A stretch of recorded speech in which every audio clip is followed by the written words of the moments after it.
세상에는 타고난 열정이나 능력으로 이름을 남긴 여성들이 많이 계십니다. 손꼽을 수 없이 많습니다. 근데 반면 오늘 성경에는 일생을 아주 소리 없이 아주 조용하게 그러면서도 내실 있게 살아갔던 한 여인이 나타납니다. 그 모습 속에서 오늘날 형편없이 헝클어진 이 시대를 살아가는 우리 모두의 삶의 모습을 살펴보면서 우리의 삶을 점검해 보려고 합니다. 베드로 사도가 루다라고 하는 곳에서 전도를 합니다. 그래서 전도하러 갔어요. 이때 베드로는 순회 전도자였습니다. 우리나라에서도 초기 교회사에 보면 순회 전도자들이 계셨습니다. 김익두 목사님, 길선주 목사님, 이성봉 목사님 같은 부흥사들이 그때 순회 전도자들이었습니다. 이분들을 통해서 많은 사람들이 회심을 하고 또 목회자가 되기도 했습니다. 성령이 인도하시는 대로 여러 지방을 돌아다니면서 전도 집회를 하신 거죠. 여기 베드로 사도 역시 순회 전도차 루다라고 하는 곳에서 전도를 하고 있었습니다. 그런데 그때 루다에서 약 18km 정도 떨어진 욥바라고 하는 곳에서 두 사람이 다급하게 베드로를 찾아옵니다. 와서 하는 말이 사람이 죽었으니 빨리 가서 살려달라는 겁니다. 밑도 끝도 없이 누가 죽었는지 왜 죽었는지. 그 죽은 사람은 누구냐면 다비다라고 하는 여제자라고 성경에 되어 있습니다. 유다 이름은 다비다요, 헬라 이름으로는 도르가라고 되어 있습니다. 지금 그 다비다가 죽었으니 빨리 가서 살려달라고 사람들이 와서 애원을 하고 있는 거예요. 이때 베드로 사도가 묻지도 따지지도 않고 일행을 따라 급히 욥바로 갑니다. 가보았더니 다비다라고 하는 사람이 죽었는데 시신을 깨끗하게 정돈해서 다락방에 올려놓았습니다. 그리고 그 주위에는 혼자 사는 여인 여럿이 모여서 안타까운 마음으로 울고 앉아 있는 거예요. 나라마다 이 장례법이 각각 다르죠. 중동 지방에서는 사람이 사망을 하면 그날로 모래 사막이나 굴에다 장례를 치릅니다. 그리고 서양에서는 죽은 사람을 미라로 만들어서 얼굴에 화장을 하고 정장을 입혀서 입간을 해가지고 사람들이 볼 수 있도록 상반신을 내놓고 장례를 치릅니다. 우리나라에서는 옛날에 사람이 죽으면 무지막지하게 21마디를 꽁꽁 묶어서 아주 사람을 요만하게 만들어 놓고 입간한 다음에 3일 후에 장례를 치릅니다. 돌아가신 분이 살아날까 봐 그랬는지 얼마나 그거요, 양쪽에서 사람이 발로 이렇게 디디고 잡아당깁니다. 그 모습을 저는 너무 많이 봐서 별로 놀라지도 않습니다만은, 근데 유대인들 전통적으로 사람이 죽으면 하루를 넘기지 않습니다. 사도행전 5장에 보면 아나니아와 삽비라가 죽었을 때 곧바로 시신을 메어다가 장사를 지냈다, 그렇게 되어 있습니다. 뿐만 아니라 유대법에는 죽은 시체를 가까이 하는 것도 금지, 그래서 사람이 무덤을 스치거나 시체를 보기만 해도 부정하다 그랬어요. 결례법으로. 그럼에도 여러분, 그냥 죽으면 바로 갔다가 장사를 지르든지 아니면 죽은 사람 곁에 있으면 부정한 건데, 그럼에도 사람들이 다비다의 시신을 깨끗이 정돈해서 다락방에 놓고 울고 있다? 이 모습을 어쩌면 당시로서는 아주 파격적인 행위인 것입니다. 큰일 나는 일이에요. 사실은 아주 이례적인 일이고요, 이것은 그만큼 사람들이 그 다비다라고 하는 여인을 사랑했다라고 하는 이야기고, 그의 죽음을 애석해하고 있다는 이야기도 되지만, 그보다도 사람들이 이 같은 행동에는 거기 하나의 열망이 있는 것으로 그렇게 볼 수가 있습니다. 어떤 열망입니까? 열왕기상 17장에 보시면 사르밧 과부의 아들이 죽은 이야기가 나오는데, 그때 멀리 있던 엘리야가 과부의 아들이 죽었다는 소식을 듣고 급히 와서 그 죽은 아이를 안고 다락방으로 올라갑니다. 가서 그 아이를 위해서 간절히 기도할 때 그 아이가 살아났습니다. 또 열왕기하 4장에 보시면 수넴 여인의 아들이 죽었을 때 엘리사가 그 아이를 안고 다락방으로 올라가서 침상에 눕혀놓고 또 간절히 기도해서 살려내는 역사가 성경에 나타나 있습니다. 스승 엘리야도 살려내고 또 제자 엘리사도 죽은 아이를 살려냅니다. 그러니까 역사를 보면 이렇게 죽었던 사람을 다락방에서 살려냈던 사례들이 있어요. 그러니까 지금 다비다의 죽음을 목격한 사람들이 그때 그 사례들을 생각했던 것 같습니다. 그래서 이미 죽은 다비다의 시신을 깨끗이 씻어서 다락방에 눕혀놓은 거예요. 저절로 살아나나요? 다락방에다만 올려놓으면? 아닙니다. 그리고 룻다에서 순회 전도를 하고 있는 사도 베드로에게 사람을 보내서 빨리 모셔오도록 한 겁니다. 이제 베드로가 와서 보니까 여러 명의 과부들이 울고 있습니다. 이 과부들은 평소 다비다의 도움을 매우 많이 받았던 사람, 그들은 모두 다비다의 죽음을 애석해하고 안타까워 울고 있는 겁니다. 얼마나 정겨운 광경입니까?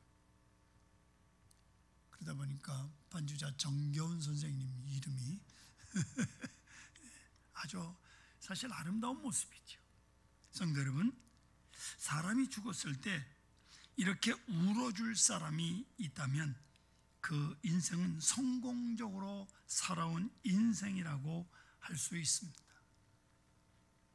사람이 죽었을 때 그 죽은 사람을 위해서 눈물을 흘려준다고 하는 것은 그만큼 그 죽음을 애석하게 여겨주는 사람이 있다는 이야기예요. 근데 실상 여러분, 사람이 죽었을 때 옛날에는요, 그 우는 사람 돈 주고 샀잖아요. 아이고, 이 청승맞게. 그 비 오는 날 밤에는요, 그 굉장히 청승맞게 들립니다. 안 들어본 사람 몰라. 시골에선 그랬어요. 그런데 보세요, 사람이 죽었을 때 우는 것을 가만히 들어보면 울긴 우는데 정말 그 사람을 애석해서 우는 게 아니라 자신의 신세가 불쌍해서, 자신의 신세 한탄을 해서 우는 경우가 많더라고요. 요즘은 그렇게 우는 사람 많지 않아요. 장례식장에 가면. 그렇게 해서 흘리는 눈물은 값 있는 눈물이 아닙니다. 값이 없어요. 그냥 형식이에요. 근데 여기 다비다의 죽음을 놓고 동네 과부들이 다 모여서 울고 있는 것은 그런 눈물이 아니올시다. 이 과부들의 눈물은 그런 눈물과는 질이 다르고 차원이 다른 눈물이에요. 모두 애석해하고 슬퍼하는 진정한 눈물입니다. 그래서 베드로가 다락방으로 올라가서 죽어있는 다비다에게 이렇게 외칩니다. 40절 보십시오. 다비다야 일어나라. 이 말은 아람어로 다비다 굼이 일어나라. 다비다 다비다야 일어나라. 여러분, 베드로가 예수님을 3년 동안 따라다니면서 많이 배웠어요. 마가복음 5장에 보면 회당장 야이로의 딸이 죽었을 때 예수님께서 가셔서 아이에게 말씀하시기를 달리다 굼 하셨죠. 달리다 굼. 그 말은 내가 너를 일으켜 세우노니 일어나라, 그런 말입니다. 예? 그러자 죽었던 달리다 굼. 그런데 베드로는 다비다 굼 합니다. 이 말은 주님께서 일으켜 세우신다, 그러니 너는 일어나라, 그런 뜻입니다. 내가 너를 살리는 게 아니라 주님께서 이렇게 세우니 너는 일어나라. 그러자 죽었던 다비다가 일어나 앉았다고 40절 끝에 말씀하고 있잖아요. 그때 그곳에 모여 울고 있던 여인들이 얼마나 기뻐했겠습니까? 놀라운 일이죠. 그때 광경을 한번 상상해 보십시오. 그러면서 우리는 여기서 몇 가지를 정리하려고 합니다. 첫째는 선하게 살아야 한다는 거예요.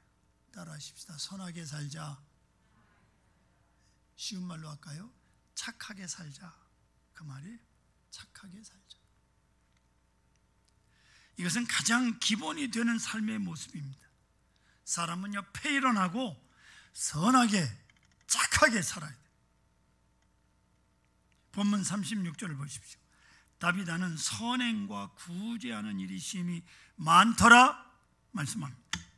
그렇기 때문에 그가 죽자 많은 여인들이 그렇게 애석해하고 슬퍼하는 사람들이 많았던,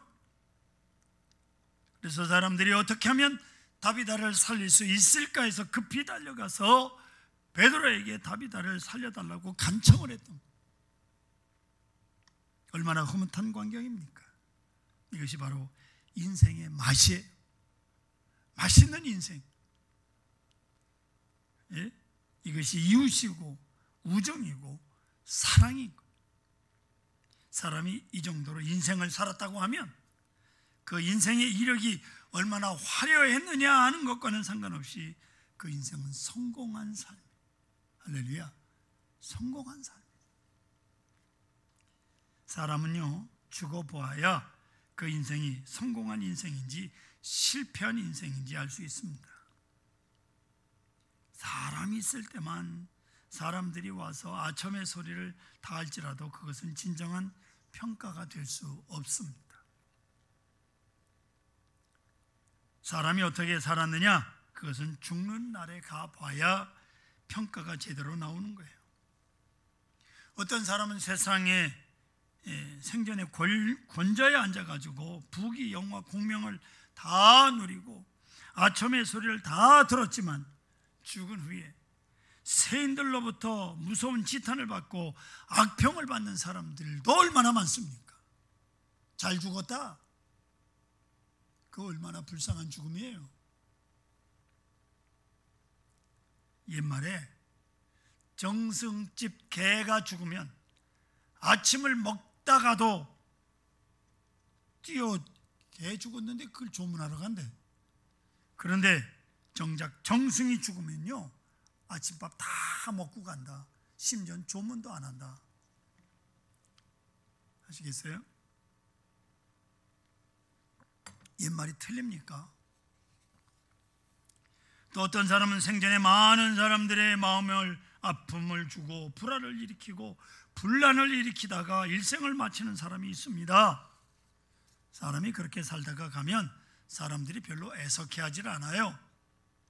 그러기에 사람은 하나님이 주신 시간만큼 살다가 가기에 그 기간 동안 명예로운 이름을 남기고 가기 위해서는 선하게 살아야, 착하게 살아야 돼. 결코 세상에 살면서 다른 사람들과 원수 맺고 살아가면 안 됩니다. 사람들의 마음에 아픔을 주거나 불화를 안겨주는 사람이 되어서는 안 되는 거예요. 그리고 지나친 탐욕으로 그 인생을 욕되게 해서도 안 됩니다. 모두 실패한 인생이에요. 분명히 아십시오. 오늘 성경에 나오는 다비다라고 하는 여인은 그의 가족 이야기가 전혀 없는 것으로 보아서 그도 역시 화려했던 여인은 못 됩니다. 유독 본문에 과부들이 모여서 울었다는 것을 강조한 것을 보면 그 여인도 역시 과부였을 것입니다. 가족도 없이 평생을 혼자 살았던 여인. 당시 과부는 그 사회에서 가장 소외된 계층의 대표요, 가난의 대명사가 과부입니다. 성경에 보면 그는 예수님의 여제자였다고 말씀하죠. 그 이름이 도르가인데, 도르가라고 하는 이름의 뜻이 눈이 아름답다라는 뜻이에요. 눈이 아름답대. 무슨 쌍꺼풀이 있는지 아니면 눈이 땡그란지, 결국 이 여인은 사실 이름값을 하고 죽었습니다. 아름답게 죽었다 그 말이에요. 그래서 사람은 선하게 살아야 돼, 착하게 살아야 돼. 두 번째로 오늘 도로가의 죽음을 통해서 베푸는 삶이 있어야 한다 하는 것을 생각해 보려고 합니다. 베드로가 다비다의 집에 도착해 보니까 여러 명의 과부들이 울면서 보여주는 것이 하나가 있는데, 39절에 보시면 모든 과부가 베드로 곁에 서서 울며 도로가가 그들과 함께 있을 때 지은 속옷과 겉옷을 다 내보이거늘, 이렇게 성경이 말씀하고 있습니다. 이 말은 죽은 다비다가 가난한 과부들의 옷을 손수 바느질해서 만들어 입혔다는 말이에요. 그러니까 이 과부들이 지금 죽은 도로가를 위해서 그렇게 눈물 흘리며 안타까워하고 있는 거예요. 사랑하는 성도 여러분, 사람은 되도록 베푸는 삶을 살아야 합니다. 나누는 삶을 살아야 합니다. 사람이 가장 멋있고 인간다울 때가 언제냐 하면 바로 이때예요. 베풀고 나눌 때입니다. 이때 주는 이도 그렇고 받는 이도 기쁨이 있어요. 베풀고 나눌 때 거기에 인생의 행복이 있고 즐거움이 있고 삶의 값어치가 있는 것. 사람이 평생을 살면서 베푸는 삶이 없다면 자신이 어려운 일에 처했을 때 다른 사람들로부터 도움을 받을 수가 없습니다. 그리고 사람들이 정겹게 찾아오지도 않습니다. 보세요. 지금 우리는 말씀을 통해서 다비다의 그런 모습을 보고 있지 않습니까? 사람은 혼자서 살아가는 존재가 아니에요. 사회적 동물입니다. 어울려 살아가야 됩니다. 나만 풍요하고 만족하다고 해서 그것이 행복일 수는 없습니다. 함께 풍족하고 함께 만족해야 그것이 진정한 만족이고 기쁨입니다. 그렇기 때문에 심는 생활을 해야 돼요. 나누는 삶을 살아야 돼요. 어려운 일을 당한 사람에게 먼저 찾아가 주는 삶이 있어야 한다 그 말입니다. 그래야 나도 어려울 때가 되면 도움을 받게 되는 거예요. 그게 인생을 사는 아주 좋은 비결입니다. 비결이. 내가 누구에게 자비를 베풀었으면 그 사람에게 돌려받지 못하더라도 다른 사람을 통해서 또 내가 도움을 받는 겁니다. 성도 여러분, 사람 사는 거요, 그 뭐 대단한 게 아닙니다. 그렇게 대단하지 않아요. 인생이 뭐냐? 그런 복잡한 이야기 몰라도 좋습니다. 철학적으로 사고할 필요도 없어요. 좀 가진 거 있으면 나누며 살고, 없으면 신세도 지면서 사는 게 인생이라고. 나눠줬다고 해서 대단할 것도 없고, 좀 신세를 졌다고 해서 비굴할 것도 없어요. 있으면 나누는 것이고 없으면 신세 지고 사는 거예요. 여러분, 그렇다고 굶어 죽을 수는 없잖아요. 그러니까 없으면 신세 지고 사는 거지. 문제는 가지고 있는 사람이 있으면서 나눌 줄 모르고 살아가는 거, 이게 큰 문제예요. 여기 다비다라고 하는 여인은 몇십억 몇백억 하는 그런 돈이 세상에 있는지 없는지 그런 것도 모르고 세상을 살았던 사람이에요. 그런데 이 여인이 죽은 후에 그의 죽음을 정말로 안타까워하는, 진정으로 눈물을 흘리며 울어주는 사람들이 있었다는 거예요.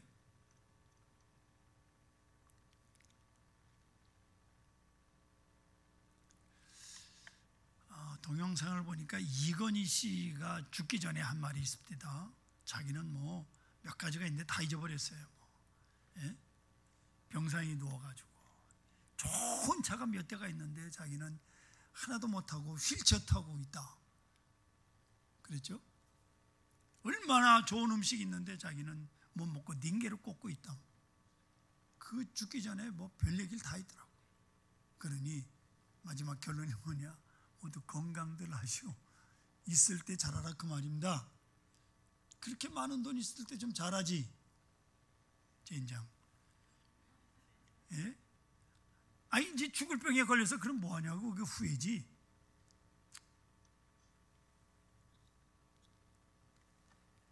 그러기 때문에 그런 슬픔, 울어주는 사람들 때문에 다비다는 결국 다시 살아났던 겁니다. 얼마나 영광된 인생입니까?